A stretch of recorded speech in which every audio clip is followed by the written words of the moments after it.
dolmuş, buralar kırılmış, burası o taraf böyle komple gitmiş. Motorla çekiyor şey bir. Araziye, he. Tamam. Araziye. Tamam.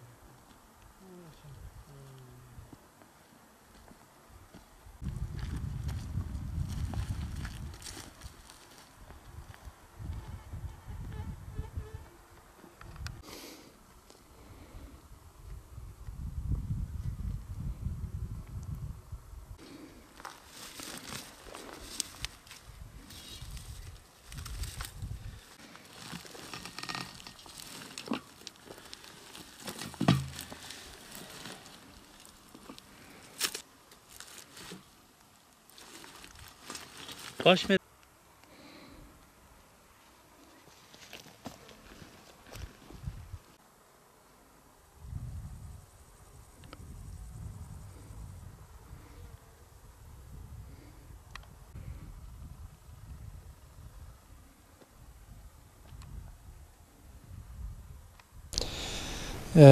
Biz şu an arazideyiz. Bulunduğumuz yer Kıyıkköy, Merkez Kıyıkköy mevkisi. Burada 1977'den beri yapılmış olan su kanallarına bakıyoruz. Şu anda baktığımızda kanallar tamamen tahrip olmuş, kullanılmaz hale gelmiş. Zaten buradan işte Mercimekkale Arıncık Barajı'ndan araziye su getiriliyor.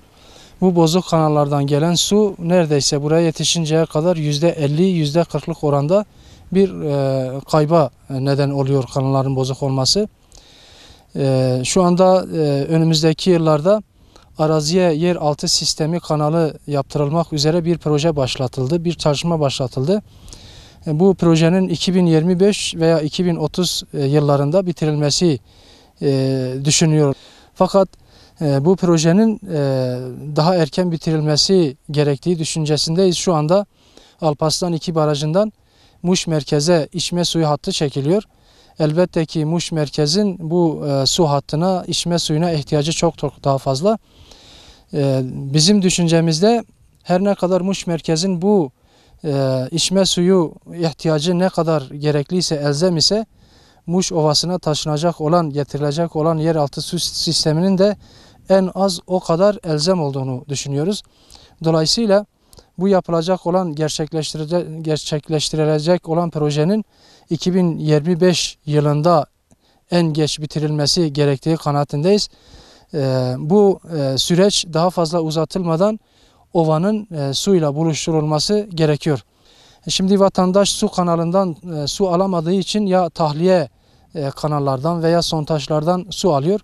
Bu bölgede yaz mevsiminde hiç çalışmazsa en az sadece bu bölgede 20 su motoru çalışıyor ve sontaşlarla yer altından su çekiliyor. Bu da bir anlamda yer altındaki kaynağın, su kaynağının tüketilmesi anlamına geliyor. Ayrıca kanallardan sulama yapıldığı takdirde sulama birliğinin çiftçiden almış olduğu cüz'i bir ücret var. Buna alternatif olarak sontaşlardan su çekildiği vakit bu maliyet çiftçimiz üzerine en az 3 kat artmaktadır.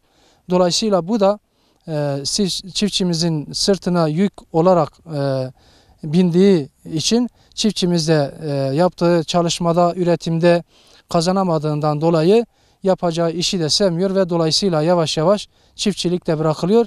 Çiftçimiz daha fazla uğraşı vermeden masraf yapmayacağı ürünlere yöneliyor. Bu da bizim ne il ekonomimiz ne de ülke ekonomimiz için çok fazla bir getirisi yoktur. Bu ova çok verimli bir ova olmakla beraber Türkiye'de 3. ova. Dolayısıyla bu yeraltı sulama sisteminin bir an önce ovaya getirilerek toprağın güzel bir şekilde suyla buluşturulması gerekiyor. Yetkililerden buradan bu sürecin hızlandırılmasını istiyoruz. Tabii bu 77'den beri yapılmış olan bu kanalların tekrardan tamiri söz konusu değildir. Yeni yapılmış olan bu projeyle yeraltı sulama kanalının araziye taşınmasıyla beraber yeni bir şey başlayacak. Belki çiftçimiz için, üreticimiz için yeni bir süreç başlayacak. Bunun bir an önce hızlandırılarak bitirilmesini gerektiğini düşünüyoruz. Yetkililerden bu hem bizim hem de halkımızın talebidir. 1977 yılında bu kanallar yapılmış Fakat yaklaşık 12 yıldır bu su kanallarından su akmıyor. Yani çiftçimiz bu su kanallarından istifade edemiyor. Bu sulama kanallarından su gelmediği için de sontaşlardan su motorlarıyla çekiliyor. Bu da çiftçimizin sırtına ayrıca bir yük, bir maliyet olarak biniyor. Bunun için çiftçimizin bu eziyetten kurtarılması ve daha çok kazanması için bu sürecin yeraltı kanalı sulama sisteminin bir an önce getirilmesi için bu sürecin hızlandırılması gerektiğini söylüyoruz.